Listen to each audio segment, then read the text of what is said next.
Kad ASV un Izraēlas spēki sāka savu uzbrukumu Irānai, viņiem ceļā nestāvēja tikai Irānas pretgaisa aizsardzība. Teherānai bija arī aizraujošs trumpis piedurknē, tā sauktais pasaules klases pretgaisa aizsardzības ierocis, ko piegādāja Pekina. HQ-9B, HQ-9 tālās darbības zenītraķešu sistēmas variants. Diemžēl Irānai un arī Ķīnai šī sistēma nespēja attaisnot tai piedāvāto slavu. Tā tika pilnībā sagrauta zem amerikāņu aviācijas triecienu smaguma un intensitātes, pierādot, ka tā ir nekas vairāk kā dārgs un apkaunojošs izgāziens. Kas attiecās uz Ķīnu, tam tā nevajadzēja notikt. HQ-9 ir paredzēts kā viens no Ķīnas aizsardzības nozares flagmaņiem. Darbs pie šīs sistēmas sākās jau 1970. gados, un pilnmēroga izstrāde tika uzsākta drīz pēc tam, 1980. gadu beigās. Kopš tā laika ir izlaisti vairāki modeļi, tostarp oriģinālais HQ-9 jūras spēku variants HH-Q9. Nedaudz uzlabotais HQ-9A, kas dienestā tika pieņemts 2001. gadā, un HQ-9B, kas izcēlās ar palielinātu darbības rādiusu un uzlabotām tehnoloģijām. Bez Ķīnas HQ-9 sistēmās ir ieguldījušas, un tās pašlaik izmanto arī vairākas citas valstis, tostarp Pakistāna, Ēģipte, Azerbaidžāna un Irāna. Un ir viegli saprast, kāpēc šī sistēma ir izraisījusi tik lielu interesi dažādās pasaules valstīs, jo Ķīnas amatpersonas to reklamēja kā patiesi izcilu risinājumu savā pretgaisa aizsardzības nozarē. Viņi apgalvoja, ka tā spēj darboties tikpat augstā līmenī kā Krievijas S-300, kas jau ilgu laiku tiek uzskatīta par vienu no labākajām pretgaisa aizsardzības sistēmām pasaulē. Amatpersonas arī lielījās, ka HQ-9 noteiktos aspektos pārspēja ASV Patriot sistēmu, kas ir vēl viena no pasaules vadošajām pretgaisa aizsardzības sistēmām. Viņi uzsvēra tās ievērojamo darbības rādiusu, jo HQ-9B variants spēja trāpīt mērķiem aptuveni 160 jūdžu, jeb 260 km attālumā, kā arī fāžu režju radara sistēmu, kas ļauj tai vienlaikus izsekot līdz pat 100 mērķiem un vienlaikus apšaudīt no 6 līdz 8 mērķiem. Citas galvenās HQ-9 īpašības ietver tās vertikālo augsto palaišanu un 360 grādu visaptverošu pārklājumu. Un tiek teikts, ka tās raķetes spēj sasniegt ātrumu, kas pārsniedz Maha 4, jeb vairāk nekā 3000 jūdzes stundā ar kaujas galviņām, kuru svars ir gandrīz 400 mārciņas, jeb 180 kg. Teorētiski, jebkurai valstī, kas izmanto šādu sistēmu, vajadzētu būt daudz vieglāk aizsargāt savu gaisa telpu un pasargāt savus vērtīgākos resursus un svarīgākos infrastruktūras objektus, neutralizējot pretinieku iznīcinātāju, spārnoto raķešu un balistisko raķešu draudus. Ķīna acīm redzami tic HQ-9 sistēmai, jo tā to izmanto, lai aizsargātu vairākus strateģiskus reģionus savās robežās un ārpus tām, tādās vietās kā Pekina, Tibeta un Dienvidķīnas jūra. Taču ir viena lieta lielīties ar tehniskajām specifikācijām un apgalvot, ka tava sistēma var sacensties ar labākajām pasaulē. Tas ir pavisam kas cits, patiešām pārbaudīt to reālos kaujas apstākļos. Tad uzzini, vai visu šis ažiotāžu bija tā vērta, un vai ierocis vai aprīkojuma vienība patiešām spēj piepildīt savu potenciālu, vai arī tas ir tikai tukšs troksnis un lielīšanās, kas ir lemta izgāzties pie pirmajām briesmu pazīmēm. Un Irāna ļoti cerēja uz HQ-9, ka tas spēs izturēt un pierādīt savu vērtību, kad pienāks īstais brīdis. Saskaņā ar vienu no valsts amatpersonām, Irāna 2025. gadā saņēma ievērojamu skaitu šo sistēmu. Mēnešos pēc 12 dienu kara, kura laikā Izraēla un Amerikas Savienotās valstis veica negaidītu triecienu valsts kodolobjektiem, nogalinot vairākus militāros vadītājus, kodolzinātniekus un politiķus, kā arī Irānas civiliedzīvotājus. Mazāk nekā 2 nedēļu laikā, acīmredzami satricināta pēc šī intensīvā uzbrukuma tās teritorijai, Irāna vēlējās pastiprināt savu aizsardzību, gatavojoties iespējamam nākamajam Izraēlas vai Amerikas uzbrukumam. Tā ne tikai iegādājās vairākas Ķīnas HQ-9 sistēmas, noslēdzot naftas apmaiņas pret ieročiem darījumu ar Pekinu, bet arī sāka veidot daudzslāņu pretgaisa aizsardzības tīklu plašā teritorijā visā savā valstī. Šo tīklu veidoja vietēji izstrādātas platformas, piemēram, Bavar 373 un Kordad 15, kā arī importētās pretgaisa aizsardzības sistēmas, piemēram, Krievijas Panzer S1 un S300. Irānai bija arī daudzas mobilās aizsardzības sistēmas, kas spēja ātri pārvietoties no vienas vietas uz otru un ieņemt strateģiskas pozīcijas tur, kur tās bija nepieciešamas. Šīs pretgaisa aizsardzības tīkls ar tik jaudīgu tehnoloģiju klāstu varēja un iespējams vajadzēja padarīt Irānas gaisa telpu gandrīz necaurējamu. palīdzot valsts režīmam sargāt tās vērtīgākās un stratēģiskākās vietas, piemēram, tās augstākā līdera Alī Hameneja Teherānas kompleksu, kā arī dažādas kodolobjektus, militārās bāzes un lidlaukus. Un HQ-9 iespējams vajadzēja būt vienai no galvenajām zvaigznēm, izsekojot desmitiem amerikāņu un Izraēlas lidaparātu un raķešu un likvidējot tos vienu pēc otra ar ātrumu un efektivitāti. Taču tā nenotika. Tā vietā 2026. gada 28. februārī ASV un Izraēla sāka savu uzbrukumu. Izraēlas F-15 iznīcinātāji pacēlās gaisā, palaižot Sparrow raķu un citu precīzijas munīciju uz svarīgām vietām, piemēram, Alī Hameneja kompleksu, nogalinot augstāko līderi jau konflikta pirmajās stundās. Izraēla arī veiksmīgi likvidēja vairākus citus Irānas amatpersonas, tostarp Irānas bruņoto spēku štāba priekšnieku, Irānas Islāma revolūcijas sardzes korpusa IRGC komandieri, Irānas aizsardzības ministru un dažus no Hameneja tuvākajiem padomniekiem. Tikmēr ASV iznīcinātāji un bumbvedēji arī iekļuva Irānas gaisa telpā, veicot triecienus simtiem mērķu tikai dažu stundu laikā. Vairāk nekā 20 no Irānas 31 provinces izjuta pilnu amerikāņu bumbu un raķešu spēku. Bāzes, kompleksi, infrastruktūra un militārie objekti, piemēram, radari un pretgaisa aizsardzības sistēmas, tika noslaucīti no kartes vai pārvērsti gruzdošās drupu un vraku kaudzēs. Ar katru aizvadīto minūti pienāca arvien vairāk ziņojumu par sprādzieniem un postījumiem. Irānas resursi tika sistemātiski iznīcināti vienu pēc otra, un tās pretgaisa aizsardzības tīkls, kas bija tik rūpīgi izveidots un kam vajadzēja pasargāt valsti no šāda veida uzbrukumiem, nebija nekur manāms. Irānas komandieri to nekad neparedzēja. Viņi zināja, ka neizbēgam cietīs zināmas zaudējumus amerikāņu un Izraēlas gaisa triecienu intensitātes dēļ, taču vismaz cerēja, ka spēs atbildēt un nodarīt zināmu kaitējumu saviem pretiniekiem, un viņi paļāvās uz HQ-9, lai tas notiktu. Galu galā tam vajadzēja spēt atklāt tuvojošos gaisa draudus vairāk nekā 150 jūdžu attālumā.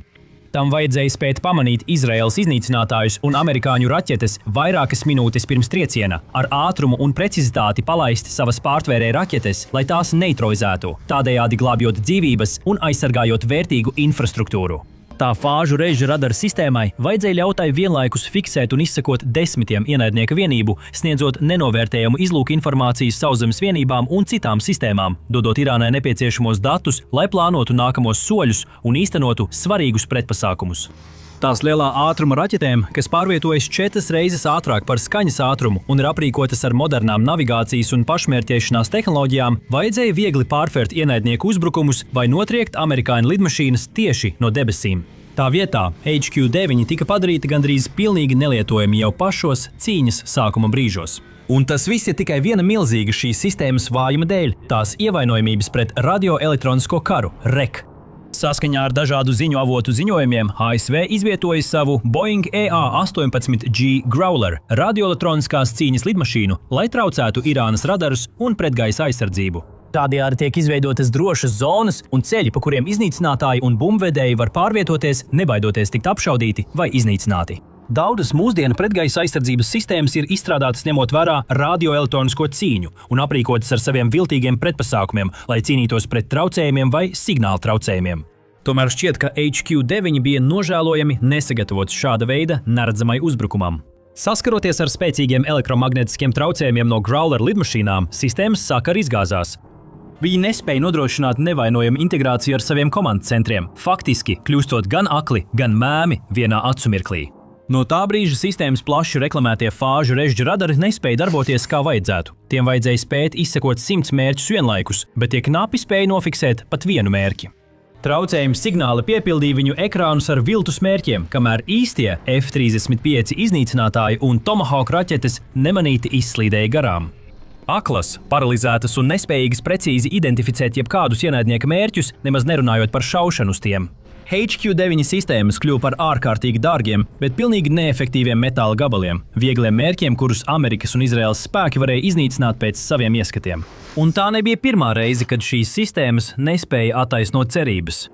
Bet pirms mēs iedziļināmies šajā jautājumā, tas vēl nav viss.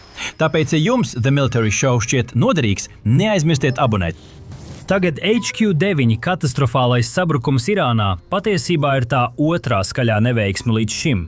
2025. gada maijā Pakistāna izvietoja dažas no šīm sistēmām, lai aizsargātu savas bāzes un svarīgu infrastruktūru galvenajās vietās, piemēram, Karači un Ho, pret Indijas operācijas Sindor uzbrukumiem. Pakistānas komandieri cerēja, ka augsti novērtētais ķīniešu HQ-9 būs pietiekami izturīgs, lai tiktu galā ar Indijas raķešu uzbrukumiem. Viņi kļūdījās. Tāpat kā Izraela un ASV spēja veiksmīgi bombardēt Irānu, neskatoties uz tās daudzslāņu pretgaisa aizsardzības tīklu, Indijas armijai izdevās trāpīt daudziem mērķiem dažādos Pakistānas reģionos, salīdzinoši viegli pārvarot pretinieka aizsardzību. Indija gudri izmantoja Izraēlas radioelektroniskās cīņas tehnoloģijas, lai traucētu Pakistānas radarus un sakarus, padarot vismaz daļu tās pretgaisa aizsardzības, tostarp HQ-9, nederīgu. Pēc tam tika veikti kamikādzes dronu uzbrukumi un Brahmos virsskaņas spārnoto raķešu triecieni, izraisot plašu postījumu. Ja Ķīnas apgalvojumi par HQ-9 būtu patiesi, tad nekas no tā visa nebūtu noticis. HQ-9 vajadzēja viegli pamanīt tuvojošos draudus no liela attāluma un palaist savas ātrgaitas raķetes, lai tos iznīcinātu.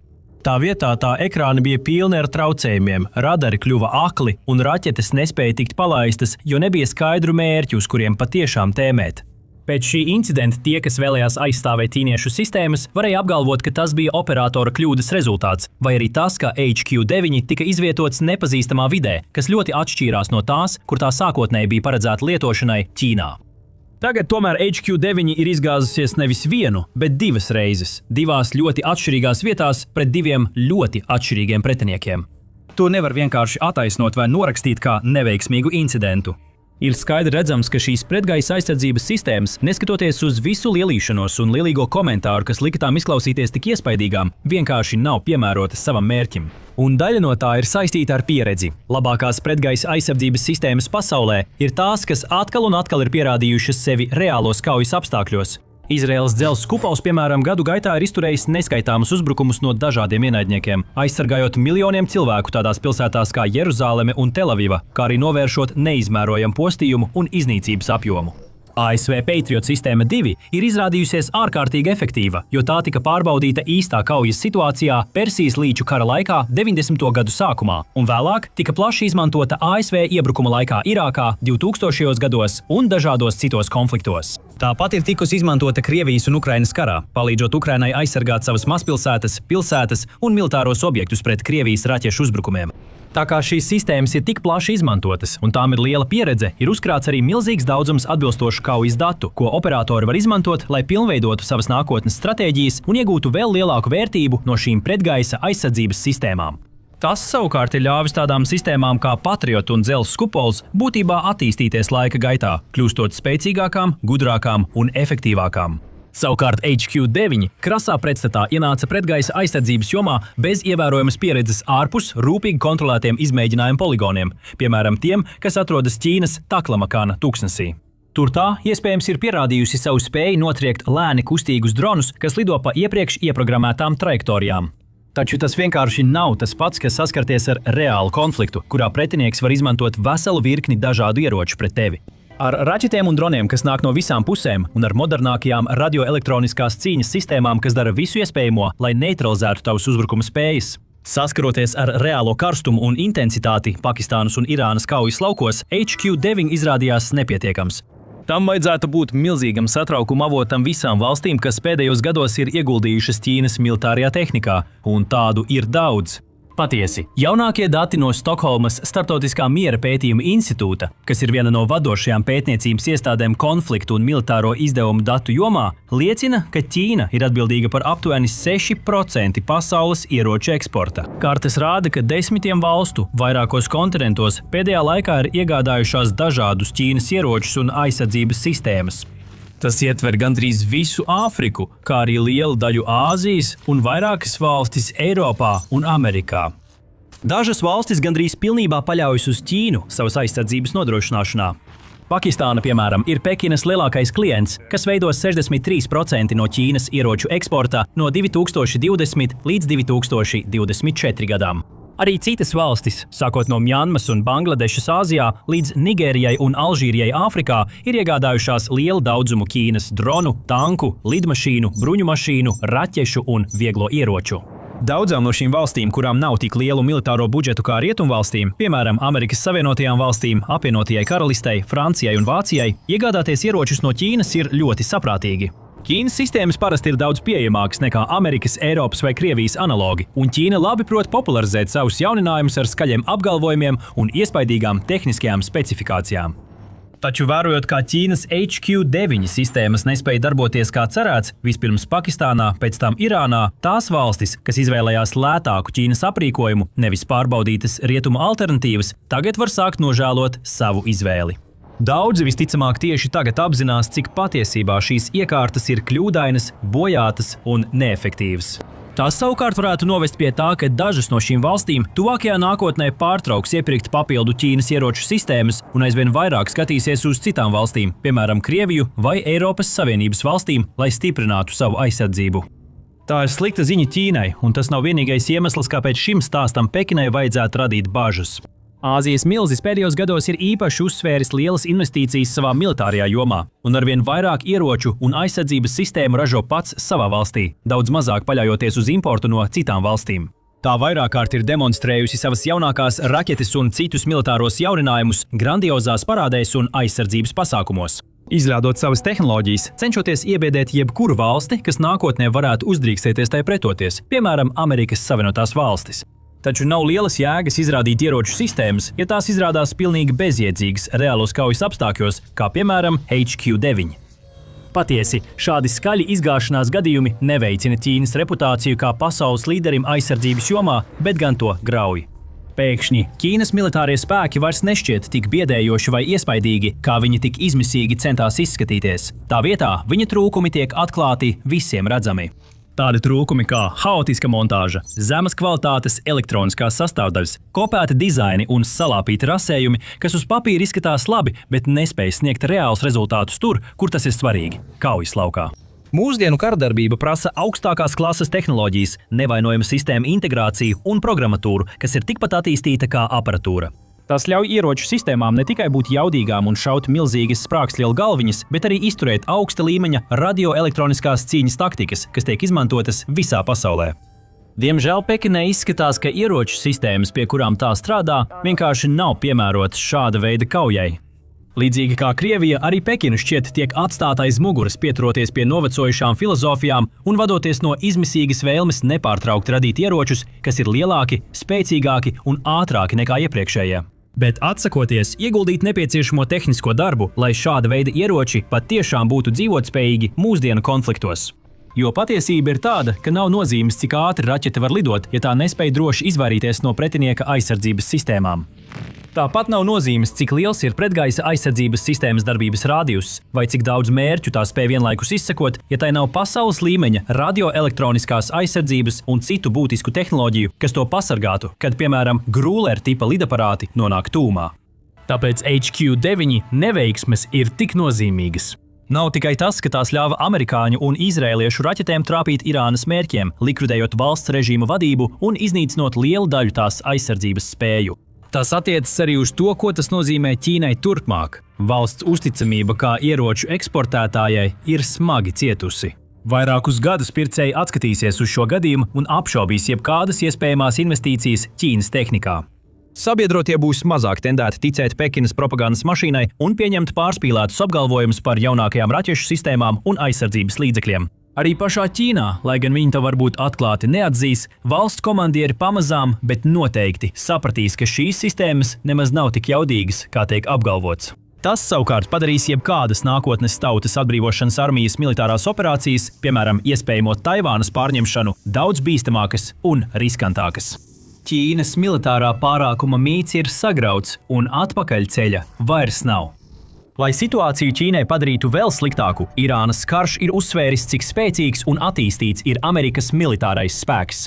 Par to visu jūs varat uzzināt šajā video, kurā tiek aplūkots, kā ASV kosmosa spēki ir izvietojuši futuristiskas satelītu tehnoloģijas, lai paceltu karadarbību pavisam jaunā līmenī. Vai arī noskatieties šo video, lai uzzinātu vairāk par citām, modernām, iepriekš neredētām amerikāņu ieroču sistēmām, kas līdz šim Irānā ir izmantotas ar lieliem panākumiem. Un visbeidzot, neaizmirstiet abonēt arī The Military Show, lai sakot līdz jaunākajām ziņām par šo konfliktu un citiem konfliktiem visā pasaulē.